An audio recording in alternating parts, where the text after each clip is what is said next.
The Abyss's Embrace. Evelyn sat in the dimly lit attic of her inherited home, the air heavy with the smell of dust and aged wood. Her fingers trembled as she carefully turned the ornate puzzle box in her hands, the weight of it somehow making her skin crawl.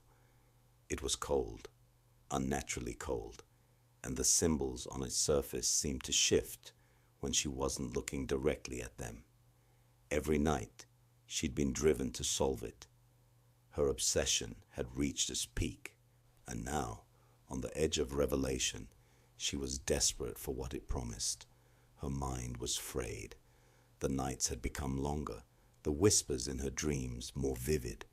She saw faces, twisted, disfigured faces that stared at her with eyes that bled, mouths that opened wide but made no sound. They spoke without words, urging her on. "You're close," she whispered to herself, her voice shaky. Just one more twist. She pressed the final piece, and suddenly the air grew dense, thick with a static charge. The floorboards groaned under the weight of something unseen. The box clicked, loudly. The walls seemed to pulsate, breathing with the same rhythm as her racing heart. And then a low growl reverberated through the house. The room fell silent. Then a tearing sound. The space before her warped, splitting open like a wound in reality itself, exposing a swirling, shifting mass of grotesque darkness. From the center of the rift, something stepped through, dragging with it the heavy scent of decay, oil, and blood. The creature that emerged from the abyss was humanoid, but its form was a grotesque mockery of human shape. Flesh hung loosely from its bones, mottled and marred, its limbs twisted unnaturally. Its skin was tight in some places and slack in others, as if stretched over the framework of something far older than anything she could comprehend. Hooks, chains, and shards of jagged metal pierced its skin as if it was a living prison. Its mouth, gaping and filled with teeth, didn't close fully, giving it an eternal agonizing scream that was silent but deafening. A voice, low, melodic, yet full of malice, echoed in the room, though its source was unclear. "You have freed us, mortal. Now, the price is yours."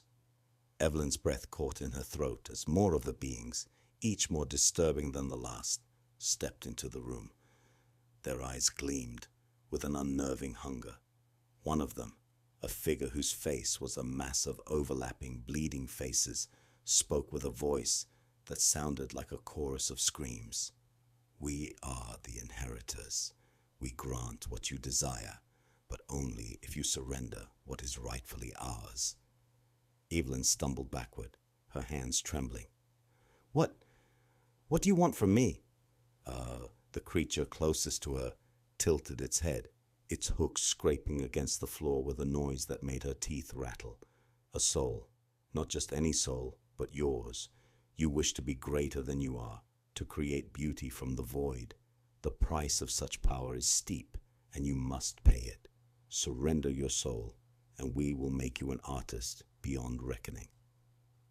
Evelyn's mind reeled. She had dreamed of fame, of recognition.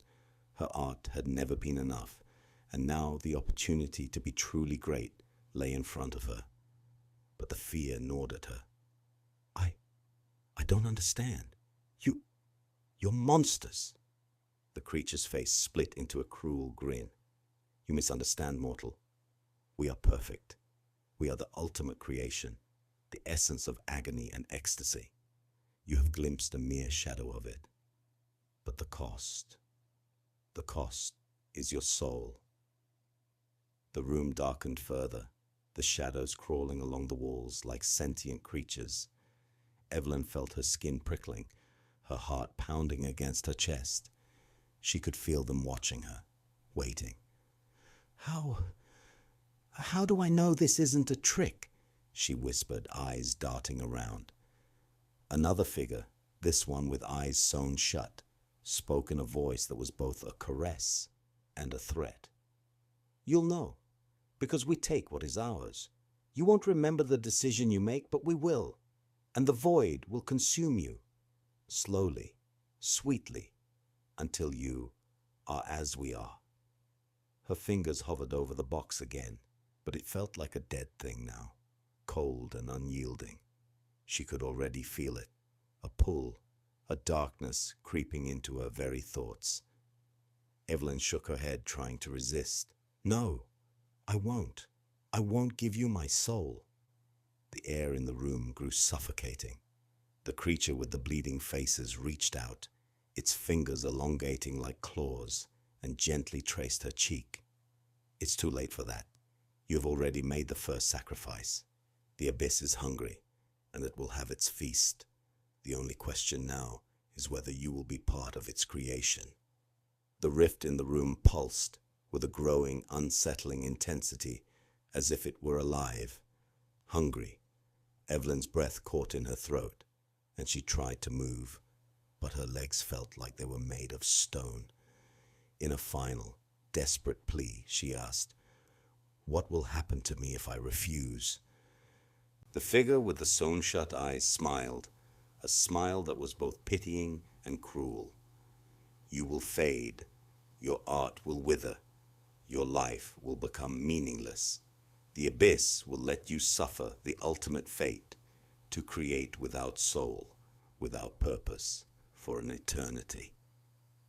Evelyn felt the weight of her decision pressing down on her, but something inside her, something primal and desperate, reached for the box once more.